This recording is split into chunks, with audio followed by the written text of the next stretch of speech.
Okay, happy Tuesday. Welcome to Survive to Thrive. At the top of the sheet of paper, I want you to write a number. And the number that I want you to write is the number of homes you want to sell in the next 12 months. If you want to close 36 sales in the next 12 months, that's the number at the top of the page. So 36 sales in 12 months equals 3 sales per month. We can do math. Now, the one question that you need to ask yourself in order to get to 3 closings every month so that you can get to 36 closings in a year is how many listings are you going to need in order to close 3 listings every single month? Well, I would say in today's market, as long as you're pricing properties correctly, 3 out of 4 listings should close every 30 days. But let's just say it's 2 out of 4. All right. If it's 2 out of 4 and your goal is to close 36 sales a year or 3 sales per month, then your active inventory is going to be 6. And that's a standard. It's not a goal. It's a standard. Now, if 3 of those are going under contract every single month and 3 are closing every single month, then what's your monthly goal for listings taken? Well, it's 3. So the goal is to take 3 listings every 30 days. Now, if you have a conversion ratio of 50%, then you're going to have to go on 6 listing appointments. Now, you can do one of 2 things here. You can either master your listing presentation, so you're taking 100% of the listings that you go on, and let's just say it's 90%, because 10% you're going to probably turn down, because 10% are going to have unrealistic goals. And remember, if we can't meet their goals and can't exceed their expectations, we'd rather turn the opportunity down today than let them down 6 months from now. So let's just make the math simple. It's not 90%, I know. If you're going on 4 appointments and taking 3 listings every single month, and 50% of your active inventory listing side only, we're not even talking about buyers here if you didn't notice, listing side only is going under contract every month, then you're closing 3 sales per month in order to close 36 in a year. Everybody tracking that? That was pretty fast, but it's recorded. You could go back and watch it again and do the math. Now, I'm saying all of this to get to the topic that we've been talking about for the last couple of weeks, which is master your listing presentation. Because in order to do that, you're going to have a listing presentation that rocks. Not so that you can go on the appointment and get the listing. No, that's important. But the reason you're going to need a listing presentation that rocks is because you're going to need the confidence to get on the phone in the morning and make those calls. Reject rejection. Allow people to be quiet. Oh, Life. I love it. Man, I was on a roll and I just lost where I was. Oh, allow people to hang up the phone on you. Reject rejection, because somebody's going to say yes. So what? Now what? Who cares? Next. And because you know that when you go on that appointment, you're absolutely going to crush the appointment. You can't wait to get on the phone and make the next call. Now, I'm going to tell you a quick story. I'm going to go back 20 years, 2002, 21 years, and I'm a brand new realtor. I'm a brand new realtor with a huge why. I have a family. I have a 5-year-old son, a 6-month-old daughter, Monica, Colin, Lacey, bills to pay. And I've got to replace an income that was pretty healthy that I was using to support my family. And like everybody else, we were living according to the amount of money that we were making, which is not a great idea. And I need to be successful. I need to be successful now. And my aha very early in the process was the one thing that I could do. This is years before Gary's book, The One Thing. The one thing that I could do in order to get closer to my goal was to master my listing presentation. Right? Now, what I had going for me is prior to getting into real estate, I was in sales. And it was my job to make sales presentations to groups that would make a decision on who they were going to hire. And the groups was like a board of directors, usually 8 to 10 people, but I got pretty good at it. And I was closing deals and making money. So I realized, hey, the reason I succeeded there was because I got really good at that sales presentation. It's probably true here too. If I can master my listing presentation, then I'm probably going to be very successful in real estate as well. Now, you have to remember that at the time that I made a conscious decision that I was not going to work with buyers. Now, for all of you who are working with buyers, I'm not telling you to change. I'm not. I love buyers. They buy my listings. And it just wasn't for me. I was going to focus on the listing side of the business. Okay. So what did I do? I found the best class that I could find on listing presentations, and I went to that class every time it was being taught. Not in my hometown, in the state of Florida. I traveled everywhere I needed to go in order to attend this class. And I wrote down word for word what I was hearing, and then I transcribed that into a bullet point presentation based on this. 3 things. When you show up at a homeowner's, at a seller's home, when you're talking to anyone in real estate, your client, buyer, seller, doesn't matter. They're all asking 3 questions about you. Can I trust you? Do you care about me? Can you help me? In other words, do you know what you're doing? My job was to convey from the moment I showed up at that front door, you can trust me. I care about you and I know what I'm doing. So if you follow my 14-point listing presentation, it starts after you schedule the appointment, but picking up at the front door. The moment they open that front door, Deborah, I'm on stage. Deborah, John Dietz, we had an appointment at 4 p.m. and it's 4 p.m. May I come in? Yes. Yes. Now, what if I showed up at the front door? Hi, Deborah. My name is John Dietz. We had an appointment today at 4 p.m. It's 4 p.m. May I come in? No energy. Like, no, get off my porch. So, Deborah, it's John Dietz. We had an appointment at 4 p.m. and it's 4 p.m. May I come in? Sure, can't wait to see you. Awesome. I walk in the front door. This is a franchised listing presentation. You just bought a franchise and all you're doing is following the operations manual. The very next step is when you walk in the front door, pause. Wow, you have a beautiful home. I'm so excited to be here and I'm looking forward to helping you sell your home. All right. The moment I'm in the front door, I am assuming they're going to hire me.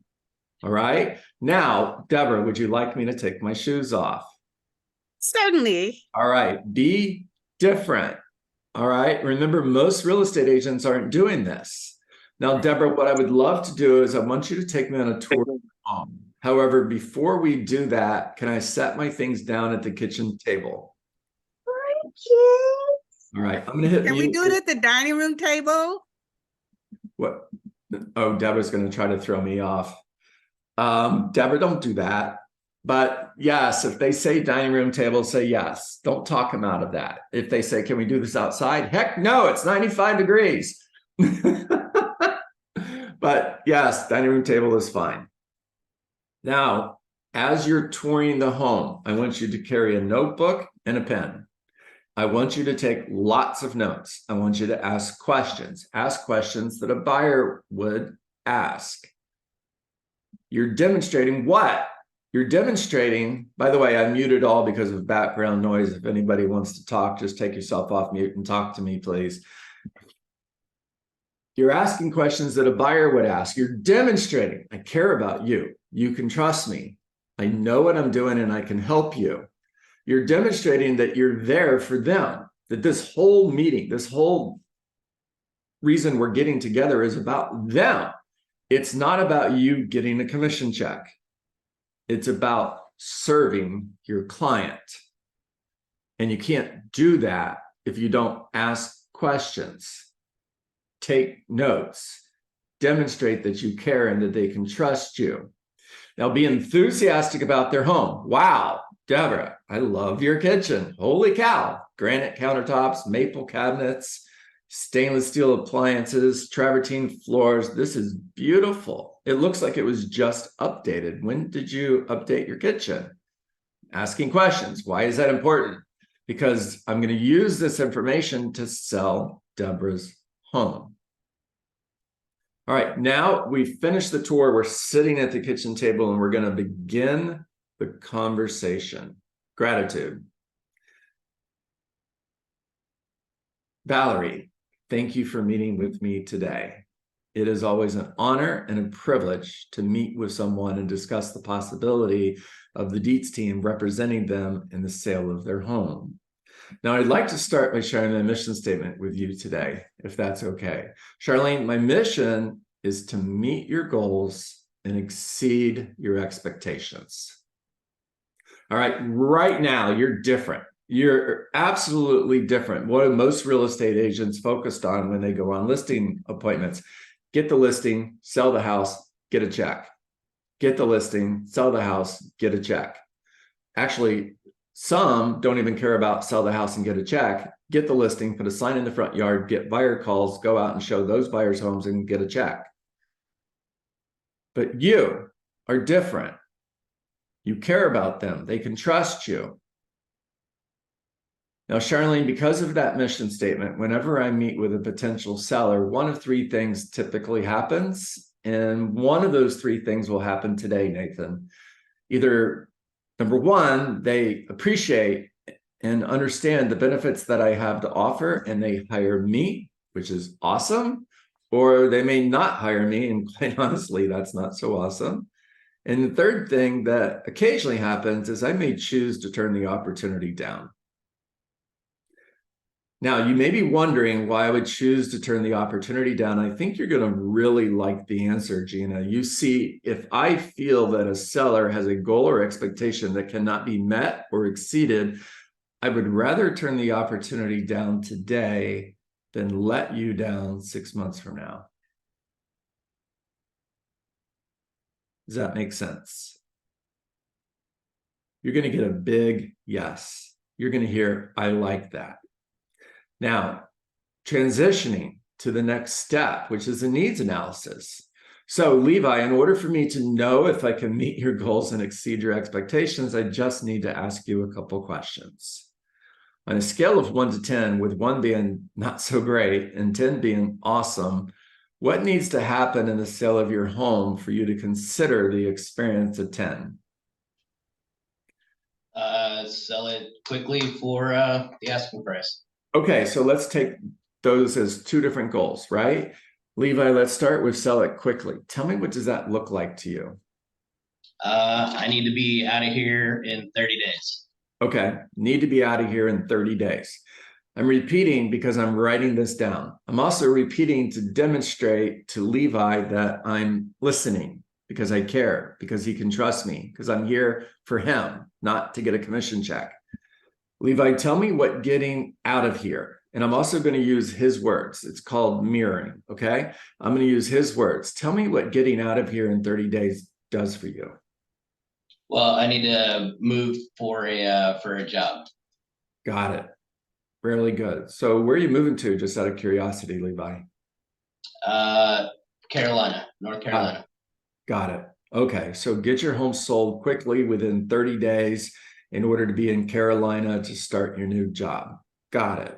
Now, if we could accomplish a second goal, so this was a 10 plus experience, what's the next goal? Nathan, coming to you. So Nathan, if we could accomplish a second goal so that this was a 10 plus experience, what's next?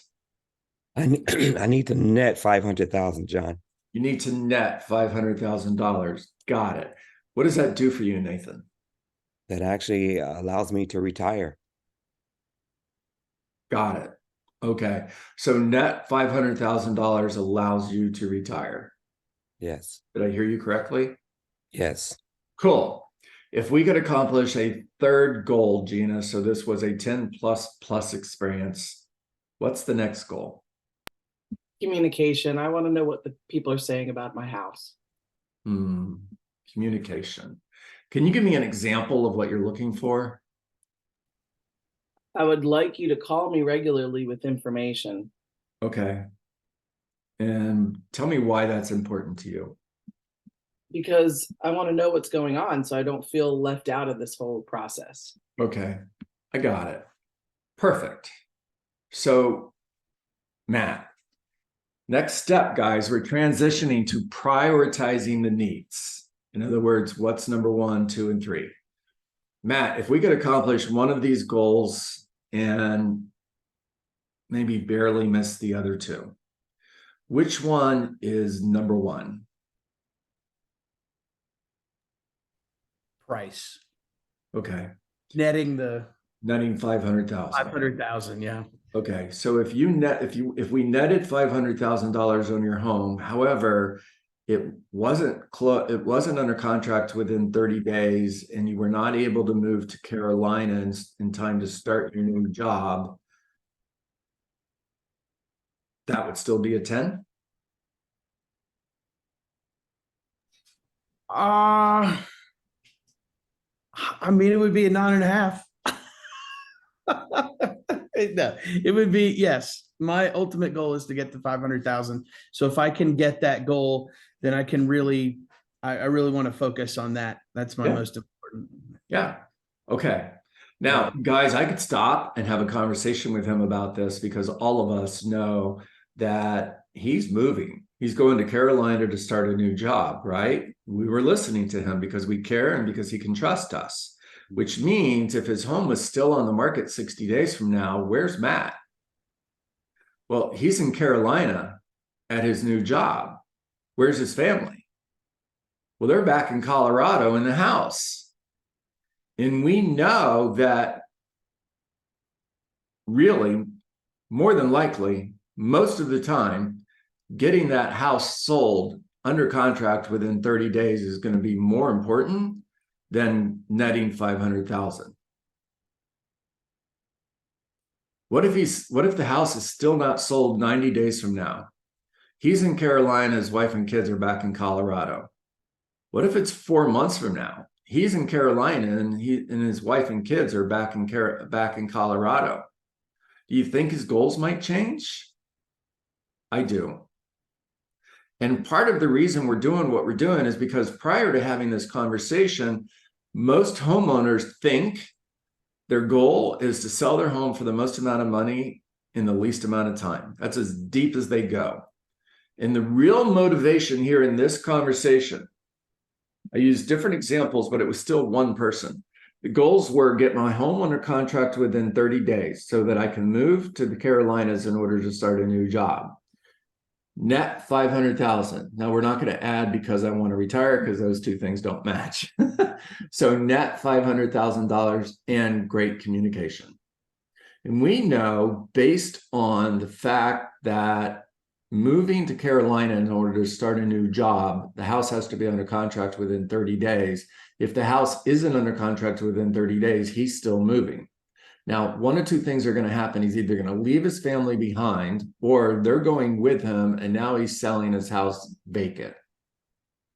And odds of getting that home sold and netting $500,000 just went down because it's going to be harder to sell that home vacant than it is occupied.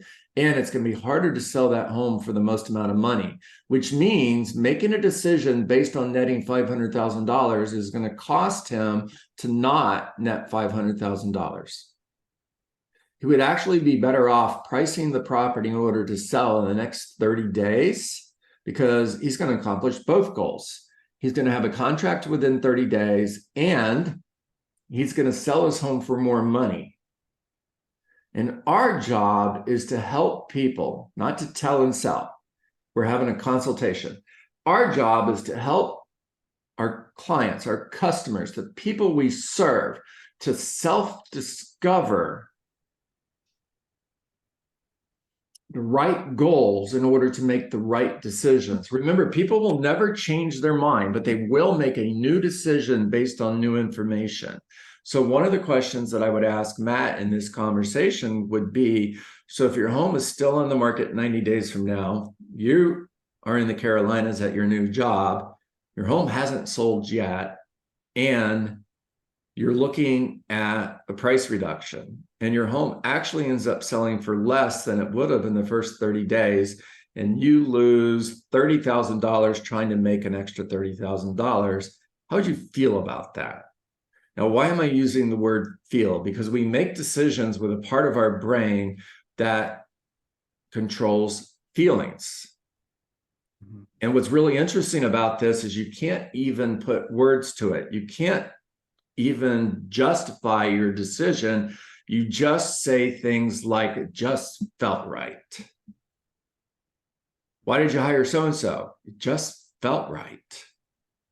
Well, they made an emotional decision. That's how most decisions are made, by the way. And logic makes us think, but emotion makes us act. And it's our job to help them connect the two. And it's our job to help them because we care about them. They can trust us and we know what we're doing. It's our job to help them make the best decision in order to get their home sold within 30 days for the most amount of money so they can move to Carolina. And we didn't start with what we do. We didn't explain how we do it. The whole conversation is about why. All right, take yourself off mute. Talk to me.